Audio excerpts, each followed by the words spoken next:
Hey guys, this is Grace. Today I started my home garden in a small 4x6 deck patio that I have.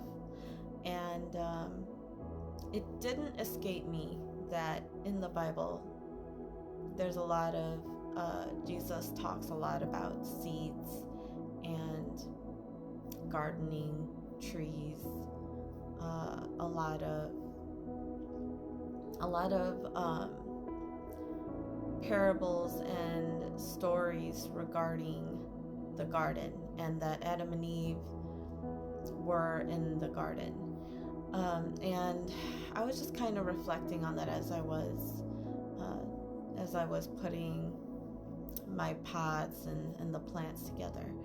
And something occurred to me, and I was just hearing from the Lord that he has a purpose for me, right? And the purpose was always there. It was always there for me to fulfill, but it wasn't meant for me to fulfill without the Lord being the one I'm wholly dependent on. And we have each been created for a specific purpose.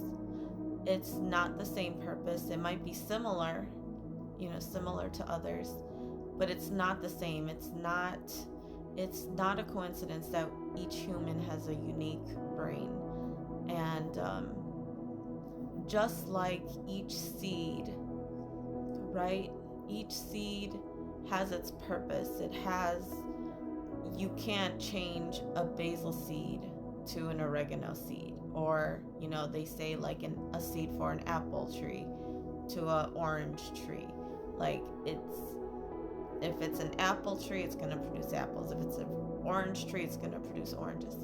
And some of us have just been trying to live life and trying to find our calling and fulfill our purpose by trying to be an orange or an apple, or trying to be oregano when we're basil. Like, we were created. God already knew what he created us for, and we're just here on earth trying to figure things out. But and I say that because I had a dream one time when I was a child growing up, and it was something I wanted to use to glorify God, but I was discouraged by my family. And some of you have had this dream that you've had since you were a child, and it's really never left you, and you've kind of thought like, well, what if I did this? Like, I would really have liked it if that happened. And it's based around the dream that you had since you were a child. But people will tell you that's not realistic. And your family will say, no, that's embarrassing. Or, it was just, your dream was squashed by your family and highly, highly discouraged.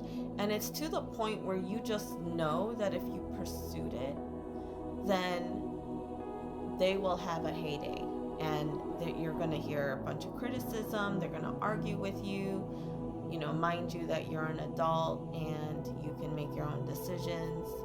But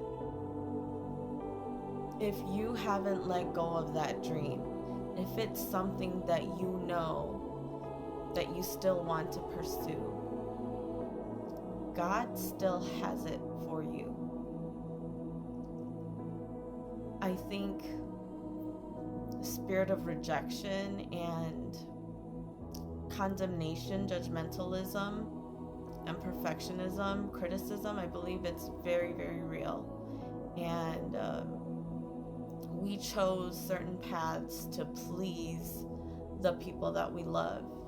And in this season, God is telling me to step out Stop being ashamed.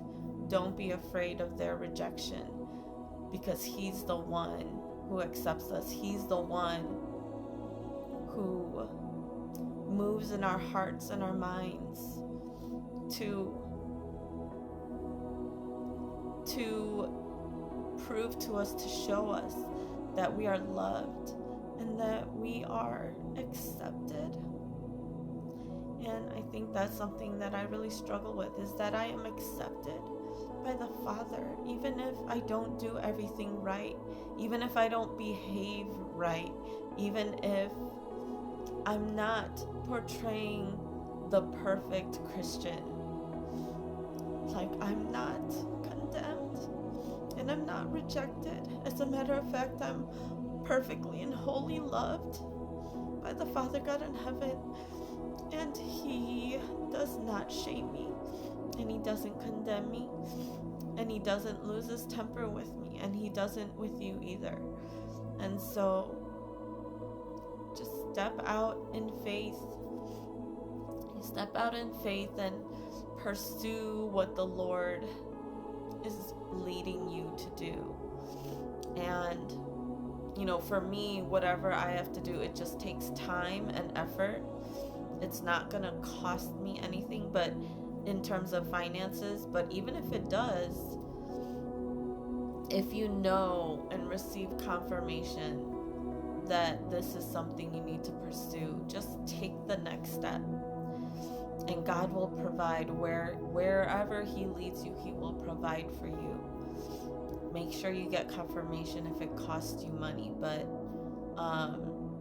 or a lot of money, something that you can't afford, but He will provide for you if it's something that He's calling you to do. And know that we are gonna face Goliaths. Even after we step out in our calling, we're going to face Goliath. That family member will come and criticize you. They will start an argument with you. Or, people who criticized you before will try to come back in your life. I don't know. But there are going to be other Goliaths. And it's so important for us to be still in the Lord's presence. Be still and receive whatever He has to give us, and to walk out in faith, in obedience, because that's also worship. Stepping out in obedience, being obedient even though you don't know how it's going to turn out, even though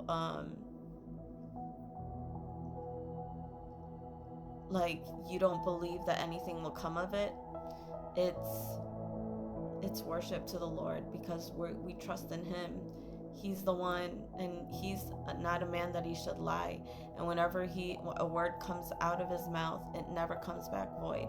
So I just want to encourage you all to reflect and be still in God's presence, to pursue Him and walk out in faith. Whatever that childhood dream that the Lord told you would glorify His name, that was what He created you for, despite of everyone criticizing you, of judging you, of staunching that career in your life, the thought of even pursuing it. Just do it. Probably in silence, and only discuss it with the people who are meant to help you with that calling. So, that's all I have for you today. Hope you all are blessed. Have a good day.